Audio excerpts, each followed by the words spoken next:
Hello అండి, అందరికీ నమస్తే. Welcome to my channel. చేతికి కంకణం ఎందుకు కడుగుతారు, కంకణం కట్టుకోవడం వల్ల ఉపయోగం ఏమిటి అనే విషయం గురించి మనం ఈ వీడియోలో పూర్తిగా తెలుసుకుందాం. ముందుగా వీడియోకి ఒక చిన్న లైక్ వేసి ఎక్కడా స్కిప్ చేయకుండా పూర్తిగా చూడండి. లేట్ చేయకుండా టాపిక్లోకి వెళ్ళిపోదాం. వరలక్ష్మి వ్రతం, శ్రీ సత్యనారాయణ స్వామి వ్రతం, గౌరీ పూజ, వివాహం వంటి శుభకార్యాలను యజ్ఞ యాగాదుల్లోనూ చేతికి కంకణం కట్టుకోవడం ఆచారం.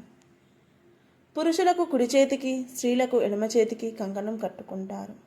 వారు చేసిన పూజా ఫలం వారికి లభించేందుకు గాను కంకణం ఉన్నంత వరకు మనసు అటు ఇటు పోకుండా పూజ చేశాను అనే భావన మనసులో తొలగిపోకుండా ఉంటుందని పెద్దలు చెబుతారు.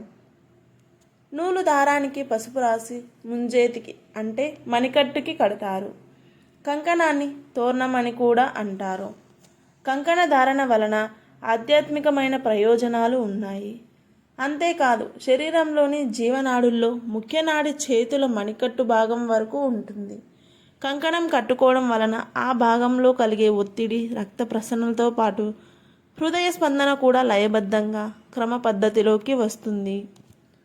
అక్కడ ఉన్న నాడి గర్భాశయం వరకు ఉంటుంది. అందుకే నిపుణులైన వైద్యులు స్త్రీల చేతి నాడిని పరీక్షించి గర్భవతా కాదా అనే విషయం చెప్పగలరు.